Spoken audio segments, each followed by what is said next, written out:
All right, let's get this show started. Brett Okamoto announced on Twitter that Henry Cejudo will face Marlon Chito Vera in a UFC 292 bout scheduled to take place in Boston. He wrote, "Let's go. Cejudo vs. Chito added to UFC 292 in Boston per Dana White. 3-rounder on the same card as Sterling O'Malley title fight. It's a bantamweight night in Beantown, August 19th. After his clash against the current champ, Aljamain Sterling, Henry Cejudo made it clear that his desire was to return to the octagon as soon as possible and that his preferred opponent is Sterling's teammate, Merab Dvalishvili. However, Merab recently had hand surgery and is unable to compete anytime soon.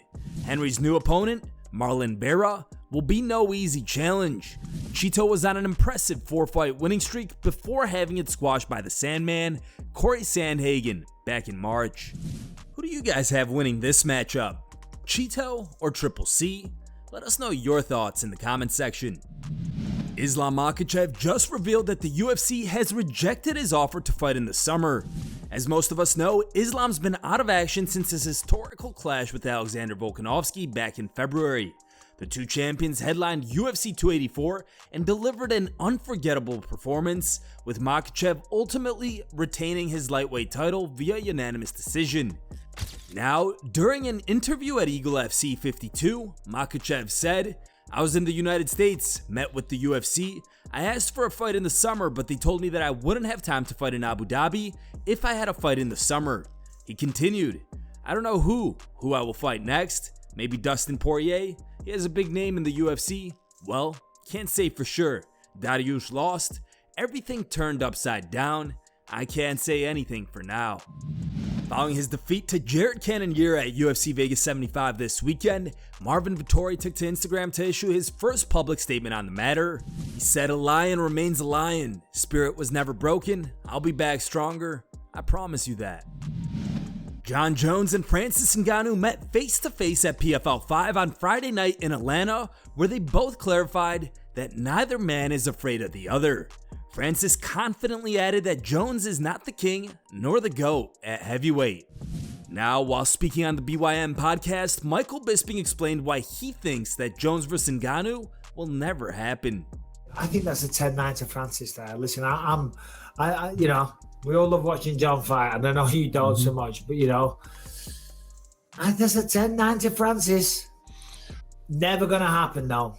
Yeah. We're never gonna see that fight ever. I don't think so. I mean, Dana said he'll never have him back. That doesn't necessarily mean he will never fight in the UFC, but I think with his age, with the deal that he's got at the PFL, with the opportunity to box, who knows? Maybe he continues winning fights and retires. But even if he has 2 or 3 fights, I think he'll retire anyway. As an organization, I fully understand why they don't, because it's like they are putting another promotion on the same kind of pedestal or the same level pegging as they are. Right. They'd be elevating a different brand. Yeah, you're elevating a different brand. But as a fan, of course, I mean, the one back in the day that everyone wanted to see was Fedor versus Randy Couture. You know, that was the big one. And apparently there was a massive offer to Fedor. But the big thing was that they wanted to co-promote with the UFC. M1 and UFC a joint promotion. And they were like, we don't do that, you know. And I kind of get it, because the only people that would have gained from that would have been M1 again. You know, so it would have given them a bigger foothold or whatever. But still, as a fan, of course, I want to see Jon Jones, Francis Ngannou. Of course you do. And as a fan, you couldn't care less what the politics behind the scene are. Do you know what I mean? Yeah, I don't care about the business of it. In the ring, in the boxing ring, in the street, whatever. If it kicked off right then and there, that would have been awesome. That'd have been good enough for me. Would have been good enough for me. You know, you got to be careful what you say, though, because people are taking our things out of context. What do you guys feel? Is a fight between the PFL's Predator and the UFC's Bones impossible? Let's talk below. Israel Adesanya has taken to Twitter, sending a message to fans not to creep. When people start taking sneak photos of you in the gym, imagine if I started doing that to chicks and taking sneak photos of people. I'd be a creep. So when you're starting to take creep photos, so hold the way, thank you. At the gym, now you're a creep too. Whether you're a man, woman, or child, I don't give a f. You're a fucking creep. Yeah, things have settled now. I'm in the car with Coach. We're chilling, but just saying, look, shout out to those. This is the dues. Quick, chirp, fist bump, quick smile, quick hello. Don't hold me hostage with your conversation. He's got a timer on his phone where I'm supposed to rest, and when you hold me hostage, I'm not resting. So don't do that. Don't try and interrupt me during. A lot of people enjoy doing sets. Like, you see, I'm benching right now. It's like, don't. And also, again, to the ladies I scolded, I went up to them and I said, look, how would you feel if I was secretly filming you in the gym? And immediately it was just like, boom. And they apologized.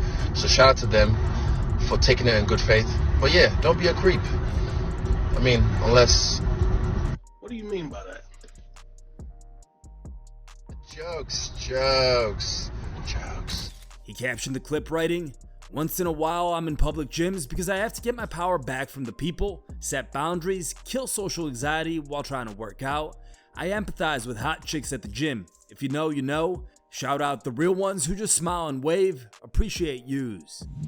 Glory heavyweight contender Alistair Overeem has undergone a massive body transformation. The heavyweight legend recently met up with Nobuyuki Sakakibara, who is a former Pride executive and the president of Rizin. The two men have known each other for years and just shared photos of their meeting on Instagram. In the shots, Alistair looks unrecognizable. Is it possible that the Demolition Man is dropping back down to light heavyweight? What do you think? On Sunday night, Chael Sonnen confirmed reports that Bellator's Cris Lencioni had a medical issue as he was training and lost consciousness. Immediately, he was rushed to the hospital, and a week later, he still has not regained consciousness and is in ICU. Chael did not share what caused this emergency, and as of right now, there is no update on the status of Cris or when the doctors are hoping for him to wake up. The Lencioni family has started a GoFundMe to help support medical costs. Our hearts go out to Cris Lencioni and his family during this difficult time. As a community, we send our warmest well wishes and are praying for his recovery. We hope that Cris pulls through and makes a speedy recovery. And here are the top 3 memes we found on the internet today. Third place was found over Reddit and was posted by a user named Edgar. Our second place pick was found over Reddit and was posted by a user named Pretty Cycle. And our top pick meme of the day was found over Facebook and was posted by a user named UFC Kink. Thank you guys for watching. If you liked the video, please leave a like and subscribe to our channel to keep up with the latest MMA news.